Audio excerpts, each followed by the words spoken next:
Hi, g'day there. I'm with Paige, and Paige is an emotional alchemist. So I'd never actually heard of that term before I spoke to Paige. And so I want you to tell me, what the hell is an emotional alchemist? What do you do? What does that mean? Cool.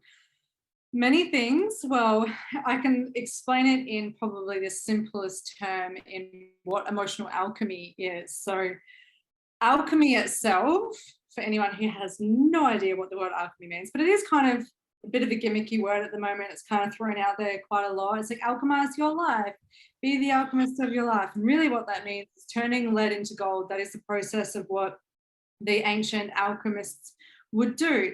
They would get a chunk of lead and they would put it in the cauldron, they'd add things in, they'll take things out in order to turn it into gold. So that's Hmm. the process they would go through. So in terms of that symbology of what emotional alchemy really means is that you're going into the lead of your consciousness. And what the lead of your consciousness is your unconscious, Right. your subconscious mind, your egoic perspective. And your ego is this aspect, this part of the human consciousness that is here. It's not bad, it's here to keep us alive, and it is also here to keep us separate. It's what separates our bodies as individual people. It's what separates Hmm. us through our own individual wants, desires, needs, and what we love as well. So it's not a bad thing, but what the ego really does is really can create separation in our life. It can create conditioning based on what it perceives to be a trauma, a need where it is not met. That's essentially what a trauma is. So Oh, okay. Right. when, yes, that's what a trauma is. It doesn't have to be something really traumatic, like getting in a car accident or sexual assault or anything like that, although that is a trauma.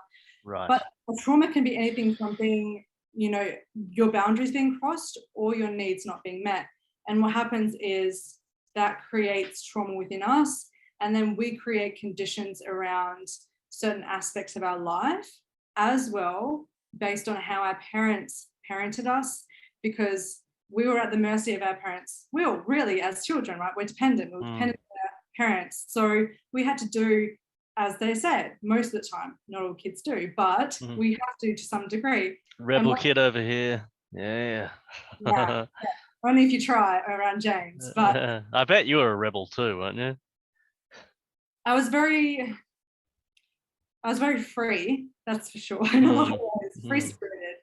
So yeah, the lead of you is your unconscious mind that is really created, or within your unconscious mind, there are beliefs and conditions placed around you to keep you small, to keep you safe, to keep you separate in some way. And usually they're quite limiting. So what emotional alchemy is going into that, going into what beliefs look like for you, what beliefs are holding you back, what beliefs you have about yourself, what conditions you've placed around how you do act and be in life, and just looking at that, giving awareness to that.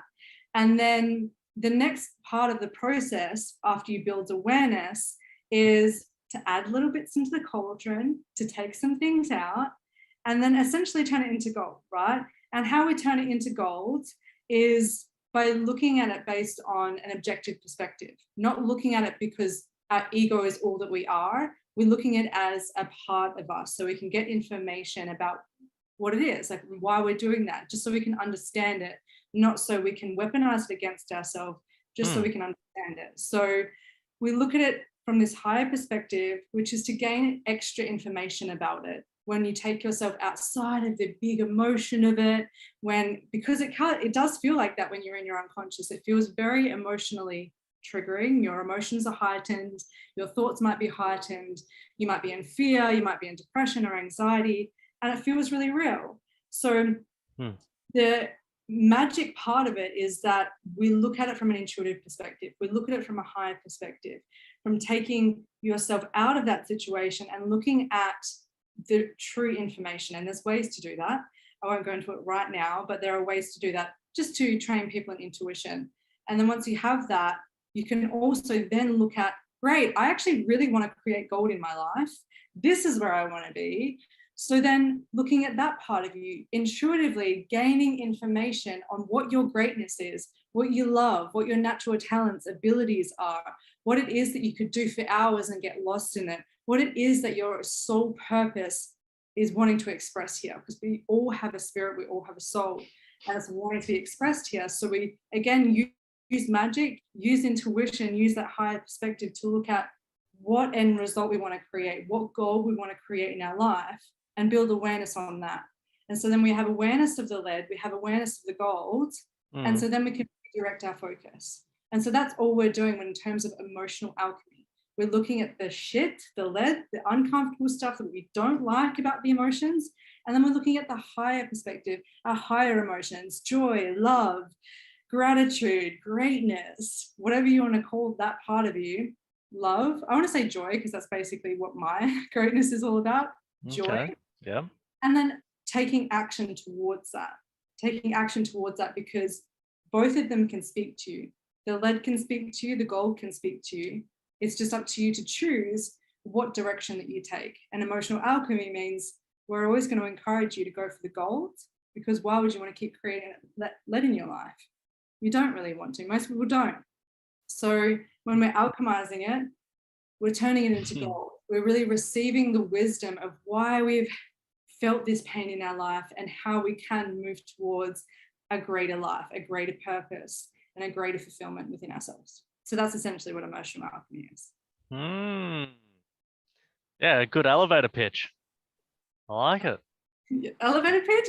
That's probably a good 2 minutes. What was that? Yeah, on a 10,000 floor building. Yeah. Yeah. Great elevator pitch. Yeah, pitch for a building that size for sure. That was great. Yeah, I learned a lot just listening to that as well. A lot of information in a short amount of time. Well done. How long did it take you to learn that? Well, I would say that I'm always mastering it. To be honest, I don't believe we ever master anything to some degree. I feel like we can be really great at things, but we're always learning.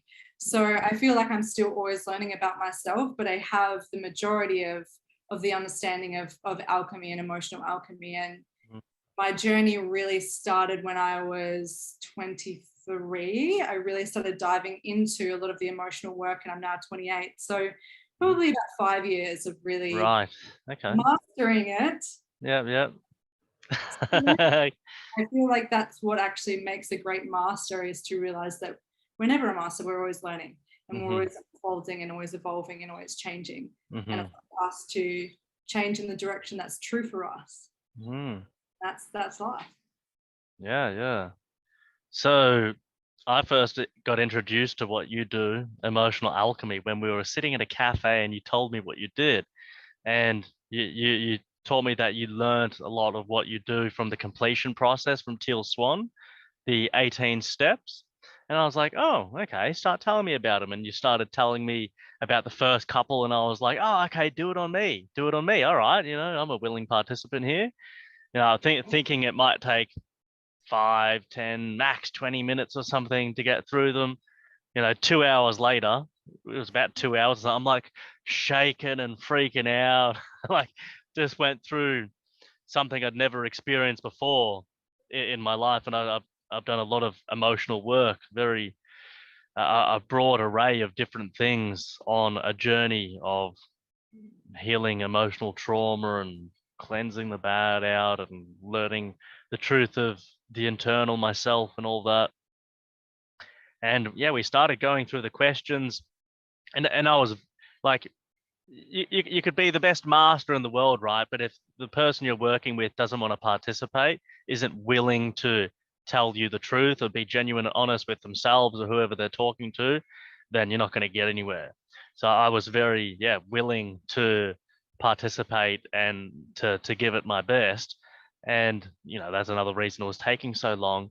And I was just having these crazy, emotional shifts that I'd never felt before. I was like, whoa, this is intense, and I didn't know you could do what you did. It's like you'd known a friend for a certain amount of time, and then all of a sudden they could jump up in the air and do a double backflip. Like, I didn't know you could do that. Like, wow. I was like, I didn't know you could do this, Paige. Wow, this is pretty cool. What a talent. Yeah, I really appreciated the way you guided me with asking the right questions. And one of the powerful things that I learned that you did is you validate the feelings that someone's feeling. It doesn't matter what they're feeling, whether they're right or wrong, you validate them. And yeah, that's a pretty powerful tactic. It's like, oh, okay, that's new, that's different. No one's really done that before. And then at some points, just getting into like unconscious fear. We were going back into like a memory of when I was about 5 years old or something, and I was at primary school and I got bashed as a kid. And so we were going into that memory. My adult consciousness went back into it, and then Paige was kind of just, yeah, guiding me along and asking different questions. And at points, like I was literally shaken. Did you see me physically shaking, or was it just me feeling it? You could see, yeah, it was like I was, shivering, and I was like, whoa, I could feel this energy, and then it would like kind of go, and go, and then I'd like feel like I'm integrating more parts of myself. I'd feel like, woof, like Superman or something. I was like, whoa, I feel really good. And then I was kind of like, whoa, like this is different. This is weird. And then I'd kind of reject it a bit, and then it would go back to the fear, and I'd start shaking again, and then would keep going along a bit more. Then it integrated and it'd come back. I'm like, oh, okay, no, I like this. I want to keep that. Then kind of bounce again. And yeah, we got most of the way through, and then I freaked out a little bit, and we both had time concerns because we didn't plan it. We didn't plan to do a session like that. It was just a spur of the moment thing, an unprofessional thing. I just, asked about, and then it just kept on going. But yeah, that was quite fantastic. Then afterwards, I got Teal Swan's book, and I did a bit more work by myself. But it's always preferable if you've got someone else there who can guide you through it. So yeah, that was my experience working with you, Paige. It was pretty phenomenal. Well, yeah, I think you touched on like some really important points as well of, validating the feelings. And there's a reason for that, because a lot of pain in life, most pain, actually, probably 100% of pain in life comes from the resistance to life or to something in general. So our traumas are created by actually having a need that's not being met. And because it hasn't been met, we believe that we can't have that thing. So that's painful. So then we create resistance to having that thing. So we create a separation. So the pain actually comes in the resisting of the emotion or the feeling or the memory. And so that's why it's actually really important to validate it, because then you're not in resistance to it. You're allowing it. The opposite to resisting is allowing your life. And that's where real joy and peace and love can be created, when you allow your life to actually create in the direction of what you love. The pain comes from the resistance either to what you love or to what you fear. But that's it, where the pain comes from, is in the resistance to it. So why would someone resist what they love? Well, because yeah, so people can do both. People can resist what they love because they might have some story, some condition, some sort of a limiting belief about why they can't have that thing.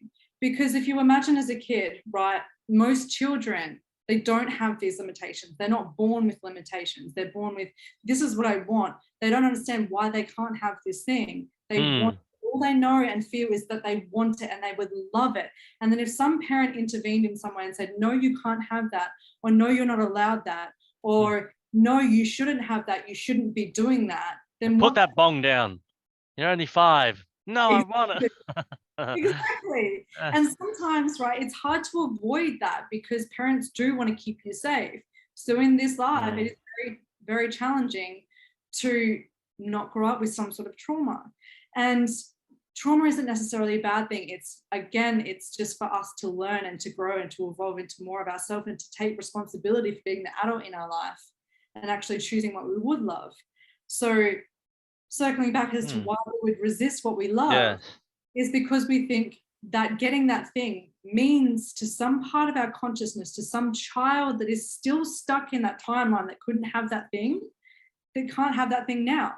And when we have these children or these memories of like 5-year-old James, right, when he didn't get saved from being bashed, right? And so what you would come up around that is, now your strategy might be to, okay, now I have to make sure that I am going for justice no matter what. It's like, now I have to create justice in order to actually make that child within me feel safer. Or you know, if, as an example for myself, you know, getting everything that I would want, if I wanted to be really wealthy in the world, right? My family was never wealthy. My dad also said a lot that, you know, money is the root of all evil, right? So as a child, it's like, if I would think money is evil. So if I wanted to be wealthy as an adult, if I really wanted to do that and that's what I would love, of course there's going to be resistance to that, because there's this child that thinks that money is evil. So this child is going to be pulling this way away from money. Really, I want to go this way. So we resist love based on our conditions around love, because we all have conditions around love. All of us do. Conditions around love. So what do you mean by that? Isn't love meant to be unconditional? Well, to be honest, I don't believe there is such thing as unconditional love, but to some degree there is. If you're allowing everyone to be in what they would love, in their true nature, in their true purpose, if that's allowed, if you allow others to be in their true nature and others allow you to be in your true nature, that's true unconditional love. But still, there's always going to be some conditions, because we still have an ego. We have a separate body. We're individual. We have these boundaries of our skin. We have a skin suit. That's our boundaries of our own individual bodies. So when we love someone and we want to be in a partnership or a relationship with someone, there's going to be boundaries for us. And again, that's still a condition, right? It's a condition that person, it's not a condition, it's a request that you're making to the other person. And with their free will, they can say yes or no based on that request. And it doesn't matter how they respond, really. If they respond with a no, unconditional love is like, okay, no worries, I accept that. But my request is not being met. So that means that I don't want to connect with you in this way, and that's okay. You know, and that for me is total acceptance of the other person's wishes and the other person's needs. And if you can meet that, then and if you can't, that's also okay. We're going for what's true. So we place conditions around love only because we think that there are some sort of limitations for us receiving love, perhaps if we get what we want. You know, again, it comes back to childhood. So if you have a child who really, really needed attention and didn't get that attention in some way, so that child might become hyper independent. You know, it might become, okay, I can do everything that I can on my own. I don't actually need love, right? But of course, they're gonna want love.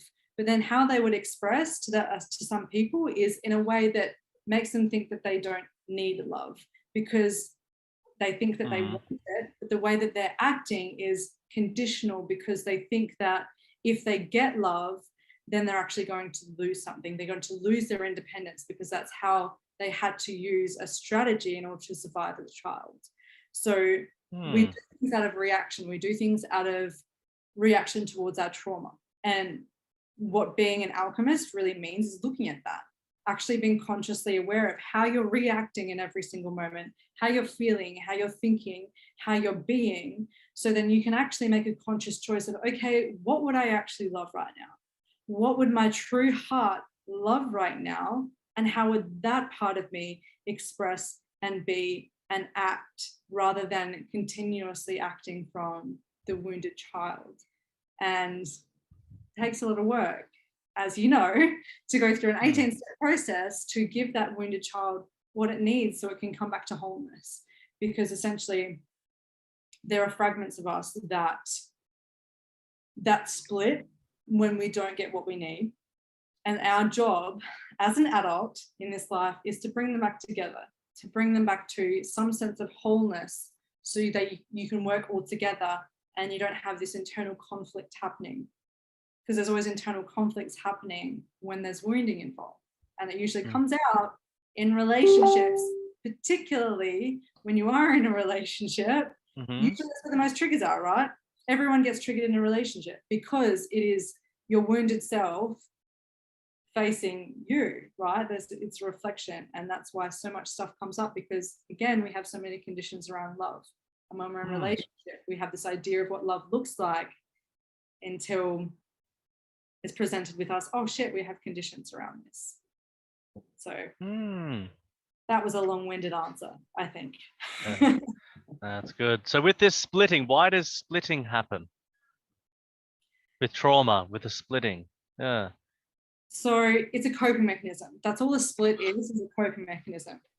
So we will form these different streams of consciousness. That's what I'm going to say. The Streams. Streams of consciousness, streams of ideas, thought forms. That's what actually creates, right? And because our consciousness, I believe, from my understanding, is a stream of consciousness, it's like a river, right? If you can imagine all these bits up here coming off like river streams. Branches, yeah. And when we come into this world, we're one stream. And then we start to experience our mother in the womb, our father outside of our mother's body, and we start to hear things. We start to make up ideas about what the world is and what it isn't, and what it means about us and what it means about life. And what happens when we experience something where we didn't have our need met in some way. Like, again, I'll have an example. I'll use my own example, right? I have a memory of being in the womb, and this is probably one of my biggest pieces that I've worked a lot with in my life, is that my dad didn't want me when I was conceived. And so my dad didn't want me, and there was a lot of arguments, I guess, with my mom about me and my life and me being there.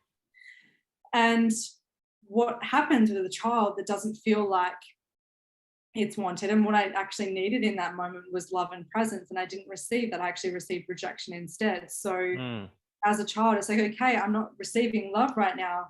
One part of my consciousness will go, okay, I really need love. This is the direction I want to go in. A stream of consciousness will go this way. And then the other coping mechanism, which is more of the protector of the self, the one that wants to preserve the self and keep it alive, which is based on survival, will then be like, okay, now I'm going to decide that I don't need men at all, and I'm going to be hyper independent. I'm going to make sure that I am going to just do everything I can to be a good person, to achieve, to do everything I need to for myself, and I don't fucking need love. I don't care about it. But this part is like desperate for love, and this part is rejecting love because it's trying to figure out a way to survive, right? So it splits. And so these two parts are in war with each other. I desperately need love. I don't want love at all, because this part believes that love is dangerous because their life was threatened because they didn't get love. So they're cool. I'm going to make that mean that love is dangerous, because we're always looking for meaning out of life, right? We're always looking for, what does that mean? So when we don't receive love in that moment, a part of our consciousness will be like, great, love doesn't exist. I don't even need it. Like, let's just make up life mean that we don't need love. So we'll go this way. And then the other part will be like, no, I'm going to desperately do everything I can to get love. Everything I can. I'm going to be a good girl. I'm going to make sure that I'm always nice to everyone. I'm going to be the people pleaser. I'm going to make sure that I'm this and that. So nobody ever hates me. And so then they'll flip in between these ones. I don't need love, which usually can come into some sort of depression or bipolar, right? It's like, because one gets really, really needy and really needs love, and then they'll just flip. They'll flip once they actually get love, because they'll get love and they'll be like, shit, I'm not used to that. So then they'll reject it. And it's like, in those toxic relationships all the time, right? Where there's like this, there's the abuser that is like trying to beat this person into submission because they think that aggression is the only way to make someone love them, because they believe love doesn't exist. And on the other end of that, there is the person who is submissive because they believe that they're so not worthy of love that they'll never get love. So all they can do is submit to the abuser in their life, because that's what they received as a child. They didn't receive love. They just received discipline their whole life. So that's what they think love is, but they're actually rejecting love within themselves. And so then the needy person who just submits will then usually flip into the one that will get angry at that other person and provoke them too, right? When they're not getting love, or they'll manipulate in some way, or they'll do something to get the energy of the abuser. And then the abuser will abuse that person and then feel really guilty, or they'll be like, shit, I'm so sorry, and they'll get really emotional and be really needy, and then this person will comfort them, right? And that's how you see these toxic relationships all the time, is because it's just polar opposites of what people believe that love is, based on what they saw is as their parents expressing, or what they saw as what they thought love was, what they thought life meant.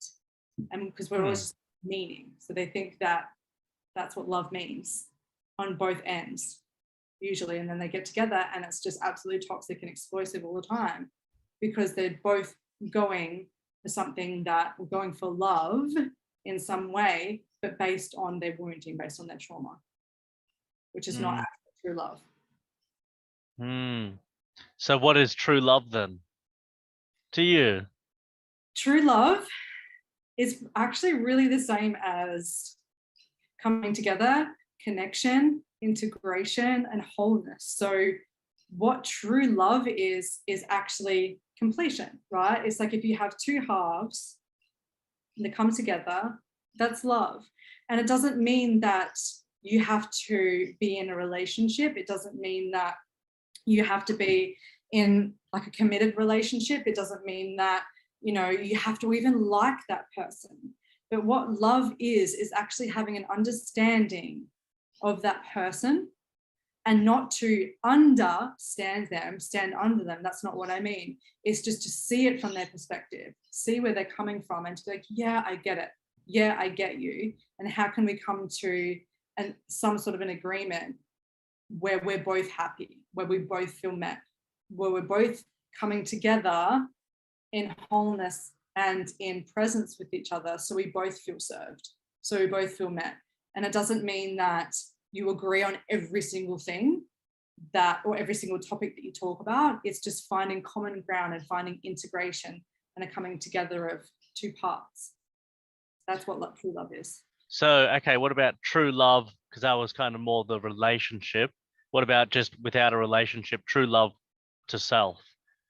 How do you define that? Yeah, so it's about what true love is noticing and being aware of how you act, how you respond, and how you be, and looking at it from, okay, how can I understand myself and actually find acceptance for myself? That's really what it is. It's actually acceptance of however I'm acting. And again, it doesn't mean that if I'm acting like an asshole to you right now, I'm like, fuck you, James, you're a piece of shit right now, right? Yeah, I'm keep acting telling me that. I love it. would be a perfect toxic relationship, wouldn't we? Yeah, bring the toxicity. My wounded child needs it.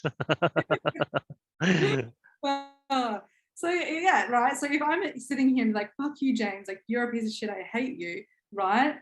Or I'm even thinking those thoughts, not even saying that out loud. If I'm having these thoughts about you, or even having these thoughts about myself, I'm going to keep it focused on myself just for the question you asked, right? Mm-hmm. If I'm having thoughts about myself, I'm like, oh, I'm so unfeminine, like I'm so masculine, or like I don't like my body, I feel really insecure about my body. Like being feminine means to have big boobs and to have like a really fit body and to, you know, have more makeup on, X, Y, and Z. It's like, that's what I think beauty is, or that's what I think it means to look good.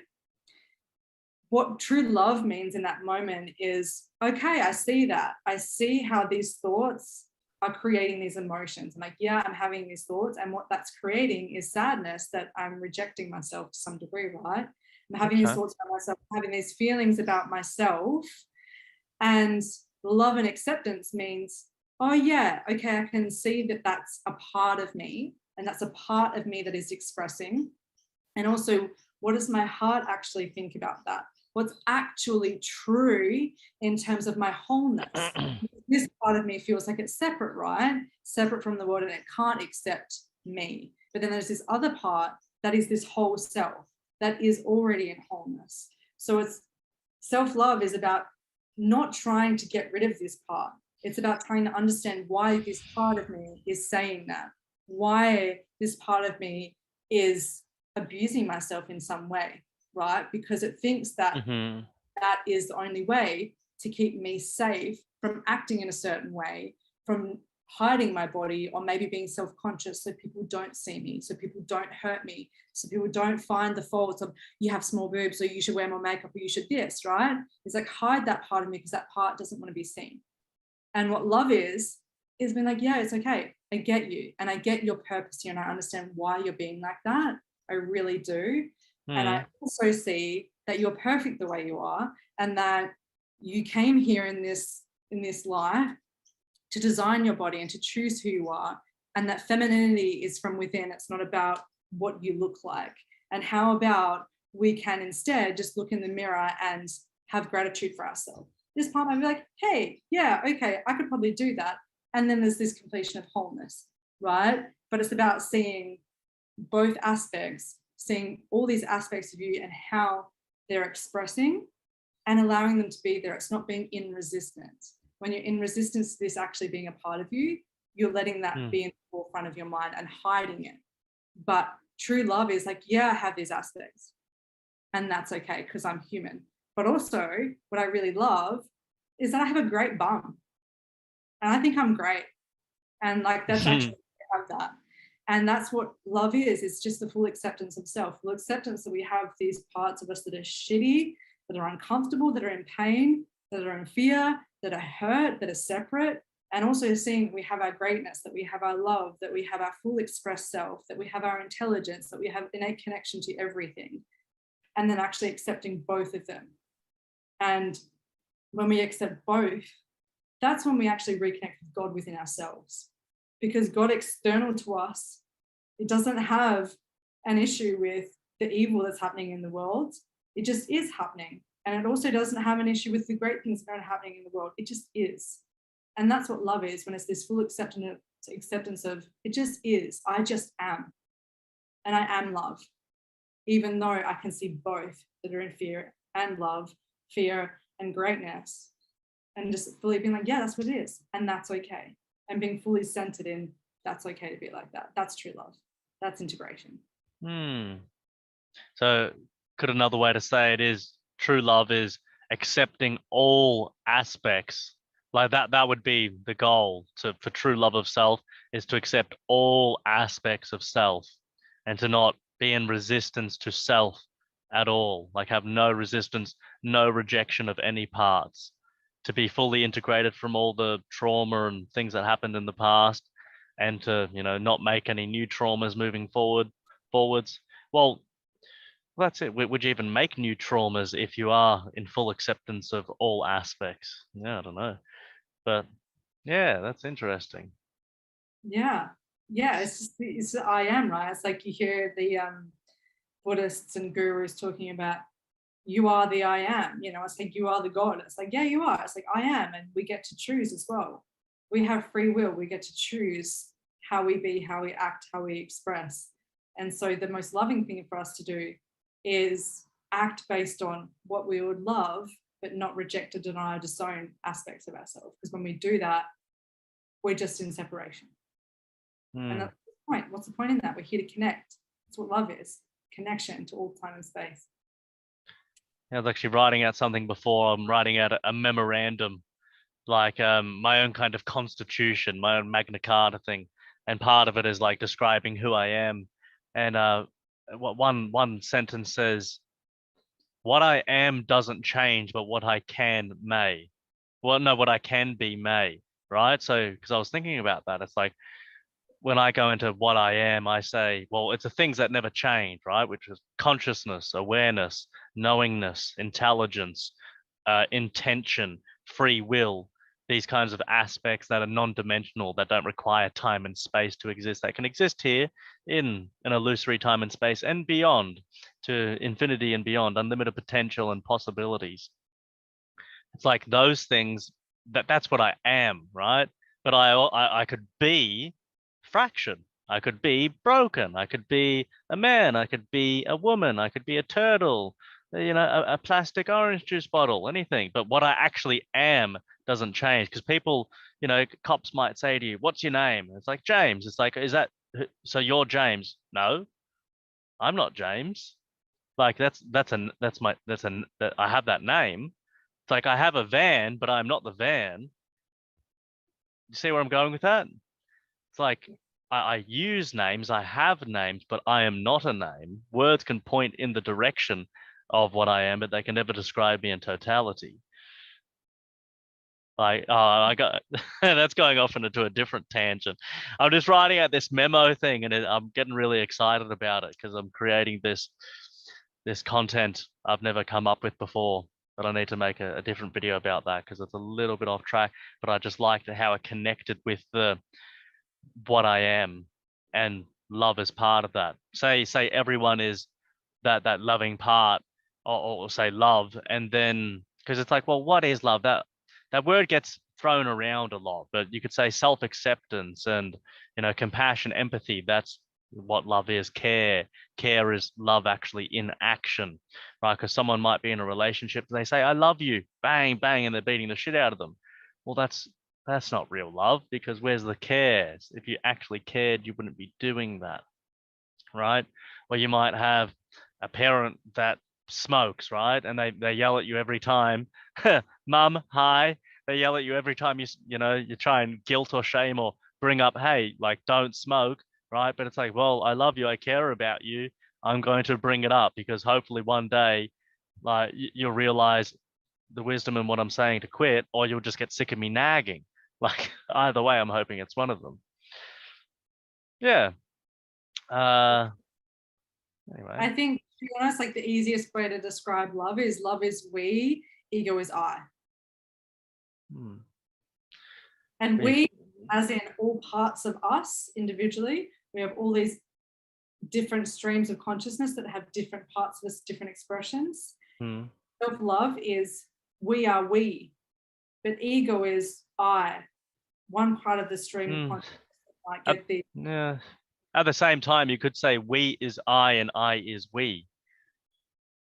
That sounds funny. It sounds like we. Now we're getting philosophical, hey? But look, that's yeah. Right.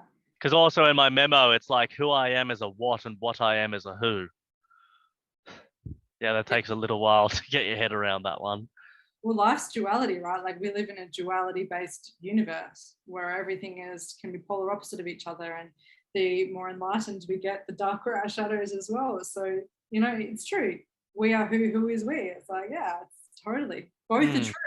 And this is the conundrum of spiritual living, if you want to speak about spirituality or call it spirituality, is that both contrasts are true. And this is the thing, we're all assholes and we're all great. Both are true. You just get to choose which one you're going to be. Or you have the potential. You have the potential. Yeah, we have the potential to be the devil or Jesus, right? But, not in my day-to-day life. I'm normally not an asshole. Maybe to NPCs or something. But I try to be an angel. We're all, but our asshole expresses in different ways, and majority of society, the asshole expresses internally towards themselves. Some express externally to their wives or their partners or their children or their work colleagues, but also it's expressing internally for those people as well. And sometimes the arsehole can come out very unconsciously and in manipulative ways as well. So we all act like assholes in some way, and we all act great in a lot of ways as well. We have a lot of greatness that filters through. So we have both. They just express differently in every person. Fascinating. I'm just going to check my list of questions. All right. So yeah, what's some of the most common traumas that you see with your clients? The most common traumas. Yeah. What's the thing that you just keep seeing over and over again? Pretty much, if I could boil it down to one or a few, would be that I'm unlovable is usually one. Right. I believe people have. I'm unlovable, or I am insignificant, not good enough, usually is the core beliefs. Not good enough is a very, very big one. And these people can be picked by the people who are hyperachievers, because they're always wanting to prove that they're good enough. Right. So they keep achieving. Guilty, that's me. Right. Conscious, right? So not good enough. They believe they're not good enough, so they have to prove they're good enough by doing, by achieving, by getting the accolades that they need. I'm unworthy is another belief by a lot of children, or when we go into the consciousness of the children, is I'm unworthy. I'm unworthy of love. I'm unworthy of that because love has a value and they don't have the currency to afford that love. They don't have it. And then Oh, also interesting. another one is I'm not safe. There's usually a terror of their life being threatened in some way. That's pretty big in a lot of consciousness as well. They believe that life isn't safe or they're not safe. And that's where the root of a lot of anxiety comes from. A lot of anxiety comes from that because they're terrified that their future holds something that is in danger to them because in some way they weren't safe. So it was proven to them that life wasn't safe. So then they make these stories that life isn't. So that's where a root of a lot of anxiety comes from. Because anxiety is just focusing on the future, and fear as well comes from that belief of I'm not safe. I'm not safe. And that's the root of most mental illness, is believing that they're not safe. Yeah, I met a woman last night actually. Went out with a couple of friends to dinner, and he introduced me to one of his friends. And I was talking about how I van life. I'm in my van right now. Hey, van.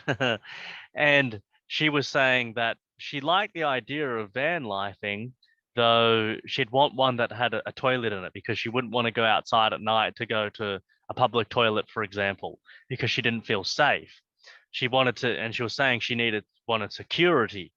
And I was like, what do you mean? Like security isn't security guards or something with you all the time? Because that's almost like the way she was saying it. Like she wanted security guards with her all the time while she was van life. It's like, oh, you don't know what it's like to be a woman traveling around and this, like it's a lot less likely or almost impossible that you'd get raped as a man. And I'm like, oh, come on, I'm pretty handsome. As if I reckon I'd get raped, sure, you know. And yeah, she laughed about that, so it was all right. But she wanted, thick like doors and like toughened glass and shutters and all this stuff to feel so safe. And I just asked, well, oh, okay, there's something, because I recognized that that's not that normal behavior. Well, actually in this world it probably is. I was like, okay, there must be a reason for that. She wants all this security and safety, and was just terrified of being in the dark in a van in a car park. And it's like I do that every night, and there's lots of women that do that as well. There's lots of people that do that, and it's not just that it's not a fearful thing to do, but it's a wonderful thing to do, wonderfully liberating and free thing to do, to be able to travel and be in a different location and just have a public toilet. You don't even need to buy your own toilet paper. And yet she was just so caught up in the fear of it, just stuck in this fear.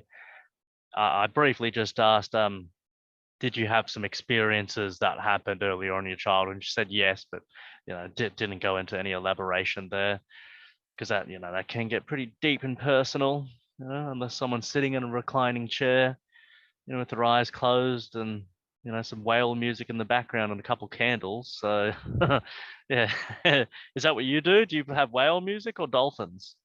Oh, I haven't used either. I usually have like some sort of mantra lady singing with maybe some singing bowls or something. So maybe it's like the version of whale music. Yeah, close. If it works, it works. But yeah, okay. Yeah. So yeah, safety. Yeah. Yeah. Believing it's really actually comes from your trust being broken. When your trust Right. is broken as a child, when your trust is broken, you make the belief of I'm not safe because I can't trust X, Y, and Z and myself. I can't trust myself, others, in the world. And what that belief creates as an emotion is fear, because you feel unsafe on a sensation level, and on an emotional level, you feel fear.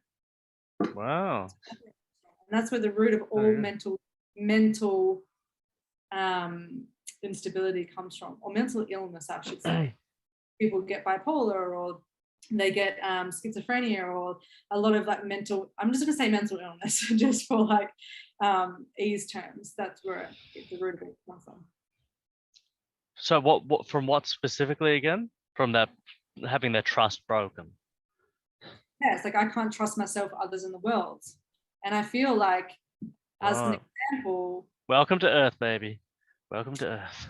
it's probably where yours came from, right? It's like when you got bashed as a little kid, it's like, well, now I can't trust people, right? Because I'm not safe. I'm not safe in the world. And that creates fear in your life. And even if you're not aware of it, it creates fear in your life, and it makes you not trust people and be very cautious around people, Yes. particularly maybe the gender that did that to you, right? For me, I used to get bashed by a girl. So I didn't feel safe around girls. I had a lot of guy friends growing up my whole life. I protected myself against women majority of my life until I realized it was trauma and I recreated my relationship with women. So your friend Right. probably something happened to her as a child where her trust got broken, where she may have been violated Yeah. in some Yeah. way, and that's what created that. And so her invitation is to work on that so she can live the van life, so she can stop cock blocking herself from doing what she loves, because that's the way Yeah. the algorithm. Yeah. Yeah. With that trust, when you brought up my example. Also, like when that thing happened, I'll just share. I got bashed by a kid I thought was my friend when I was like 5 or 6 or something. But it also was like trust with myself, because when we were talking about it, I just thought of it. Because after he did it, I just flipped out into like a rage and just chased him down because he'd hurt me, and I was like, I want revenge. I want to balance the debt. But he was a faster runner than me, and it's probably lucky he was able to get away, and then I couldn't catch him. And just trust with myself. I was like, whoa, like that happened. Perhaps I couldn't even trust myself from that. Just that emotional reaction. Just something bad happens. Woof, that can be a thing. Especially with police. You're like, well, what? Like, can I trust myself not to? Because it's such a difficult situation with, say, police, because of the feeling of powerlessness, right? And like I've got a friend who is like a master samurai, just like the best martial artist I've ever seen. He calls like MMA and kickboxing and boxing and all that stuff sports. They're not proper martial arts. Like he's martial arts is like the killing martial arts. It's a proper martial arts. He'd take out 5 cops with his eyes closed, kind of thing. You know, like if he does get into fights nowadays, like he doesn't try to punch or kick them because he doesn't want to hurt them. He just wants to defuse it. He just wants to stop it because he's like, he was telling me he was fighting this much bigger guy who is 6'5" and was drunk and trying to attack him, and he's doing moves and he's stopping himself from doing moves because he was going to hurt him. Didn't throw a single punch, a single kick, and he's telling him stop, like calm down, calm down. I'm a professional. Like if I wanted to hurt you, you'd be done. It would have been over in the first second, just dung. And so, and what's he call himself? A freedom fighter, like a sovereign and all that stuff. And when he gets into trouble with the police, just this overwhelming, terrible feeling of powerlessness, because they're always doing the wrong thing. They're abusing people and violating people's rights and taking away consent and breaking all the natural law and law of morality, practically with every engagement with people and with myself and my friend. And so I know, the way he feels is just violated and powerless because he can't do anything. Like if it was just a random thug in the street that was trying to rob you, you can defend yourself, you can do whatever. But when it's a guy who's part of a uniform, like a thugged pirate, like part of a big pirate clan, and there's tens of thousands of these pirates, and they've got all sorts of weapons, and they're not afraid to use force and do whatever necessary to make sure you kowtow to their whims. Well, it's a different story, because it doesn't matter how good of a samurai you are, you can't fight 50,000 gangsters with guns. So it's this sickening, horrible feeling. And then also there's that part of oneself that goes, oh, can I trust myself, like to to not fight back, to just, in a way, it's like you just got to be a good little boy and take it. You stand up and you say what you need to say. But if it was any other human trying to do what they were doing to you, you wouldn't stand for it. You wouldn't take that shit. But because they're part of this gang, you have to like control yourself. And that's very difficult. It's really hard when just these terrible, immoral, unethical things are happening. Like you probably know, but I've been attacked and assaulted numerous times by these thugs when I've been totally peaceful on camera, time and time again. It's happened to me, seeing it happen to other people. It's horrible. It's such a horrible thing. And yeah, sure, it breaks trust with them, but it's just such it's like a trust with the self as well. Like, can I trust myself not to lash back out and really do the right thing, defend the innocent and peaceful, myself and others. Like, can I trust myself to do that? To not, yeah, fight back, because fighting back is just going to end in so much more trouble. It's a really hard position to be in. It's a horrible position. No one should be in, but everyone in the world is faced by that. It's the biggest gang in the world. Every country you go to, and there's the same gang of pirates there doing all these terrible, unethical, immoral things to peaceful and innocent people every single day. And yeah, it's a really difficult thing to deal with. And for me, like, that's something I'm still trying to work on constantly. And yeah, you kind of triggered an idea within me that that's also where it came from, being as that kid, and then breaking that trust with myself. Well, I didn't even know what was happening at the time, just unconscious reaction. Get hurt, and then when you get hurt, you want to hurt someone back. That's just that's the way of it. And and then dealing with police, it's in the same situations. Like, this guy's hurting me. They're crossing all my boundaries. They're being totally treating me totally wrong. And it's like, is that little kid going to pop out again and flip and get revenge or settle the score or just act fairly? And it's like, oh, it's such a difficult thing to do. But I'm sure if I continue to work on that, I'd be able to dissolve it and be easier. And I am doing that stuff in different directions, because it's like, yeah, sure, that they're thugged bandits and gangsters and pirates, but still there's ways around it. There's ways around it so they don't violate you, and rape you practically as badly as they can. You can get away with a lighter version of rape with what they do. It's hard to totally avoid it, but there's ways around it. Yeah, so thanks for bringing that to my attention. You're welcome. Thanks for Yes. going into your own example of where that's happened in your life, because it's examples, right? It makes it relatable so people can actually understand of like, yeah, well, it happens in life. But what would actually happen really, if you actually worked with that part of you that feels really unsafe in life, you just wouldn't create it anymore, because your focus creates your reality. And if there's a big parts of your consciousness that are focused on I'm not safe, you will find situations that you're in when you're unsafe. But when you start to heal that fear, then you won't recreate it anymore. You'll get to a point where eventually you just won't be in situations that will make you unsafe, because you're not holding the energy of unsafety to attract into your life. Mm-hmm. Yeah, I do believe that. I was talking to a friend about that last night around a campfire. Just, yeah, like law of attraction stuff. How, yeah, as I'm progressing, I'm, because normally with law of attraction, I can like think about cops, and then boom, I can make them appear like I'm fucking a whiz at it, like a scientist.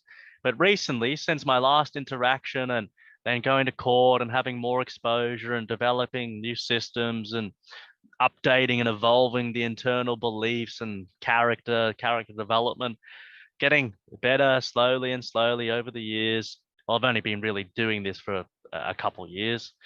And yeah, like the other day, I drove past a cop car and I didn't even feel anything. They just drove past me. I didn't feel a thing. And I was like, I like that. That's nice. Oh, also, yeah, quitting the caffeine. That was massive. That was massive for getting like rid of the anxiety. I can see your body language, because you're like caffeine, and you told me the other day you're like, I know I need to quit, and that was a little awkward. Oh, they brought up caffeine. I'm still doing it. Oh, well, So, admit you just bit me. That's what that was. yeah, because you attracted it. I have a cup of tea right now that's actually a herbal tea. So I actually haven't got a coffee. Thank you very much. You haven't had a coffee today. I did this morning, yes. Yeah, damn, there you go. Shazam. The Love it. coffee's worn off now though, so there's no caffeine in this body at the moment. Wait, what? Is what? Oh, well, it depends on how much caffeine you had this morning, because it's got a half-life caffeine. I think basically what that means, it just takes a long time for it to disperse. It can take a while to actually exit your body. It's crazy. Well, it's organic, so I don't know what that means for the time of processing in your body. I guess it would be faster. I don't know if it would really change, like, because Even the pesticides and herbicides they spray on caffeine, yeah, they're bad. But caffeine is worse because caffeine actually works as a better herbicide and pesticide than the herbicides and pesticides. That's crazy.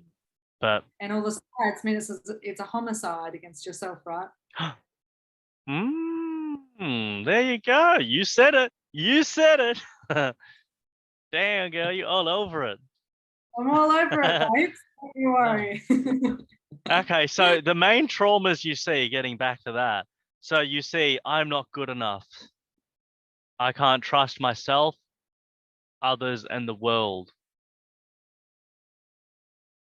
I'm unlovable. And I think there was one more. Unworthy. Unworthy. Okay, I'm unworthy. Oh, that's great. Yeah, I'm sure we could go and expand on all of those, but I've got a few more questions I want to get to. And yeah, want to keep this under 2 hours. Definitely.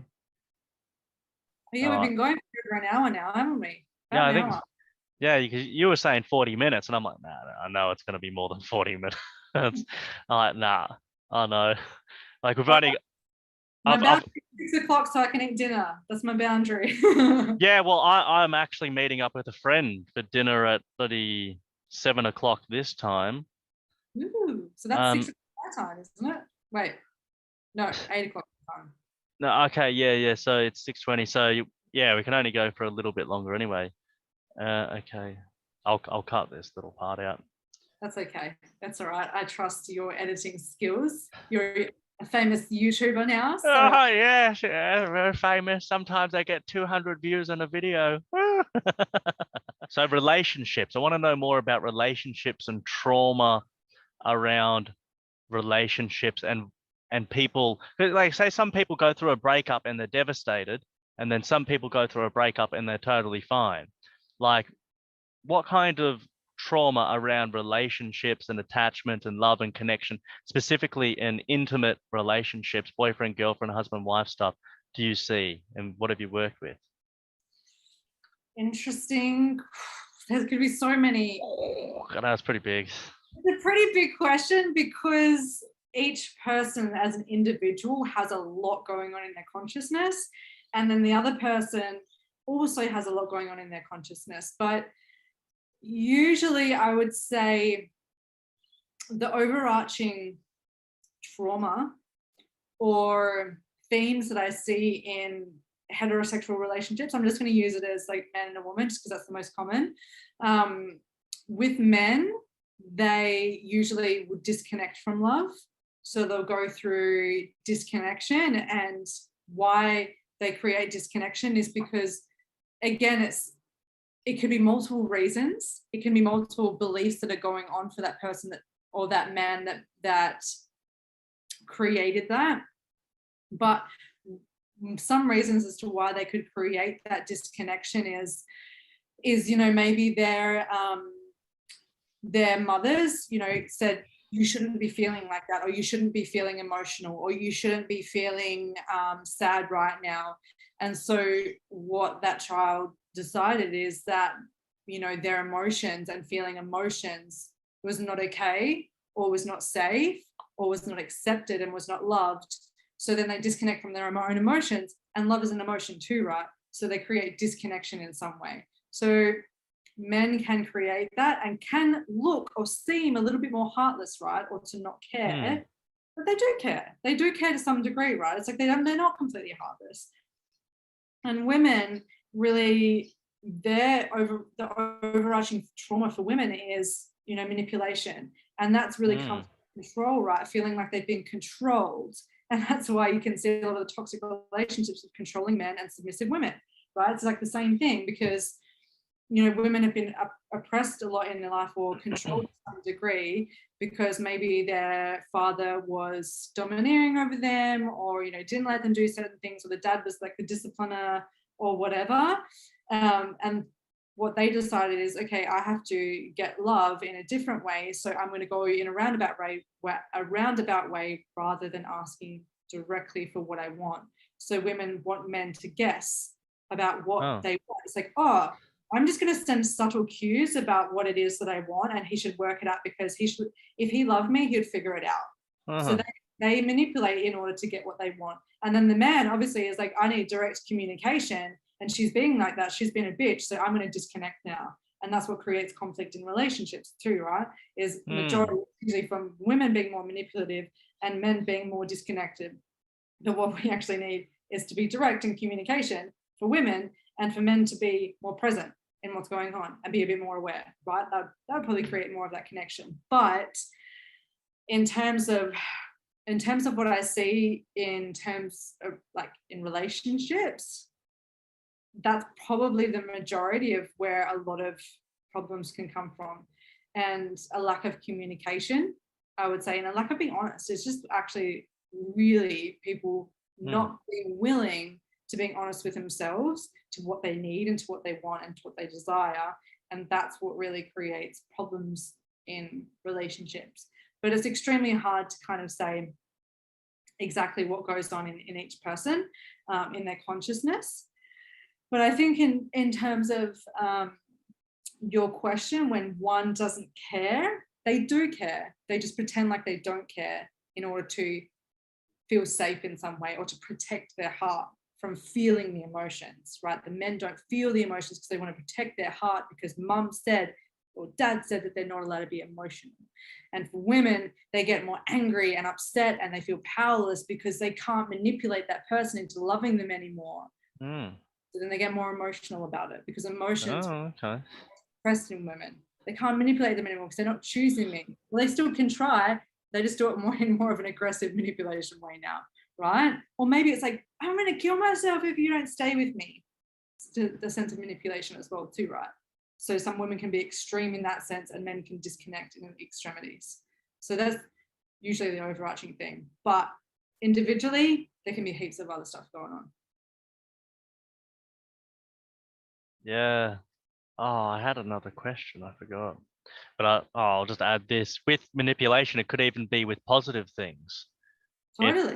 Yeah. I mean, it's definitely a better kind of manipulation. But yeah, the woman doing all these positive things to get attention, perhaps, or yeah, not having her needs met. But communication. So it's just about like having clear communication. Well, how do you suggest that a man and woman who just even at the intimate stages, how can they communicate clearly about what they both want, or boyfriend, girlfriend, or husband and wife? Like, what's a strategy? What do you personally use? What do you suggest for how they can clearly communicate? Because sometimes it can be like hard to just communicate what you want and what you don't like, what you like. So yeah, tips and ideas. Yeah, cool. So I use a good structure, like a very simple structure. If people are like, I have no idea how to communicate properly, I'm like, cool, I'll give you this simple structure. The first step is to acknowledge how you feel. And usually I would say, if you're going to communicate, or set up a safe space where you're like, hey, I really need to communicate to you about X something. Can you just hold space? Can you be present until I'm finished? To just let me finish to get to the end of my sentence. Usually I'll be like, hey, can you just listen? And that's how I would start. Same for the man. Hey, can you just listen to me and be present for a second as I communicate something? So that person's not interrupting, because interrupting just means that you're proving to that person that what they're saying is not valid, because they're not being heard, right? So it's always important to hear each other, for starters, to be present and to listen, and then receive the information and do what you will with that. But that's setting up the space. Hey, I need to communicate. And then the first step after that is, I feel sad. The emotion. I feel an emotion, and keeping it as an emotion. I feel sad, or I feel angry, or I feel confused, or I feel scared right now. So I feel, and then I need. What I actually need for that fear right now is perhaps you to just be present with me as I speak about it. I'm making it up. I know everyone's going to have something different, right? I feel, I need, what that would provide me with. Okay, I feel scared. I need you to just be present with me for a moment. What that would provide me with is feeling like I'm being listened to, and it would create safety within my body. And then the next step is the truth is. The truth is I'm feeling all of these things because perhaps, stuff's coming up for me dysfunctionally, or stuff is coming up and I'm remembering that, in my past relationship, my partner cheated on me. So I'm feeling scared, unsafe. That's why I need to be present with me to provide safety. So I can just communicate to you that this is the truth that's coming up. This is my old wounding from my old relationships. And what I would love is to actually just maybe connect with you sexually right now, or maybe just to go out to dinner or go on a date. I would really love that. Those are like the steps that I would take to communicate healthily, because one, you're identifying with the emotion you're feeling. Two, you're going for the need of what that emotion is needing, so that trauma or that emotion that's coming up from the trauma is feeling like it's getting what it needs to some degree. And then what that would provide that emotion with. So the other person can be clear. It's like, okay, I see that if I do these things, that's what they'll get. Great, clear communication. The truth is, based on all these things, what is the overarching thing? What's actually the truth? My old wounding is coming up around relationships. That's what's happening. And what I would actually love right now is, and love is my greatness. Love is my heart. Love is what's actually true from that higher perspective. What I would love is just to go on a date. And all I needed to do is communicate about that. And now what I would love is actually just to do this thing. That would be the steps that I would go through. I feel I need, that would provide me with, the truth is, what I would love. Right. And so that could be used to bring up a negative or a positive. It could be used for any way. Yeah. That's pretty cool. Yeah. I've got to perfect that. I'm going to write it down and go over it. Yeah. Yeah. So have you used that with partners or just people in the past? Yeah, absolutely. Yeah. And any that you can share? Yeah, I guess I've used it definitely in relationships, in probably not the most recent relationship, the relationship before that. And he was very masculine controlling in a lot of ways. So in order for me to step outside of that manipulation of, getting what I need because I felt like I was being controlled, I use that, right? It's like, I feel, scared right now. What I actually need in this moment is for you to actually, probably very similar to the example that I just used actually, what I need is for you to just really listen to me and be really present and actually just receive me and not try and speak to me, like just receive me. So then what that will provide me with is that safety that I'm actually being received and I'm being respected and honored in this moment and listened to. And the truth is that I am projecting and feeling like I am powerless in this situation to you because I'm perceiving you as more powerful than me right now. And that's coming from my childhood of being bullied, of feeling like I was always being oppressed. And what I would actually love right now is, again, for you to just receive me. What I would love is for you to just receive me and just to listen to this and actually accept that that's okay for right now. So that's probably a live example. And if they don't accept it right now, I'll be like, that's okay, that's not your person, maybe you leave. But sometimes they might not accept that, and that's okay. If you are communicating clearly about what you would love, or if you're wanting to connect more intimately, or you're just wanting them to hug you or to hold you and they don't want to do that, then there can be other ways that you can ask someone else for that need being met as well. But if they're not respecting that, then are you really wanting to stay there if they're not going to give you what you love? It's a good test of real love and connection. So have you ever had anyone use this with you? Like the man's brought this up, or used, I don't know if he's used that technique, or or have they? I don't know. Yeah. Well, if you had a good boyfriend in the past, I'm sure you would have taught them this. And then, have they used this with you? I taught my ex-boyfriend this practice. Yeah. So it takes practice. It's not always easy to do, right? And it's not always easy to know exactly what the higher truth is and exactly what the highest love is either. You know, it's not always easy. It takes you a second to be like, hang on, let me check in, you know, when you're not used to doing that practice. It is a practice for that reason. It's like something that you integrate, that you really understand, because when you ask yourself those questions, you get the answers. That's the whole point of asking yourself questions. Your subconscious has to work it out, and it does. When you ask those questions, you will get the answer, whether it be in a day, a week, or a month. You will eventually get there. But yeah, he has used it with me, and the thing is like I've very well practiced in that, so I'm going to receive it too. Right? I'm like, yeah, cool. Yeah.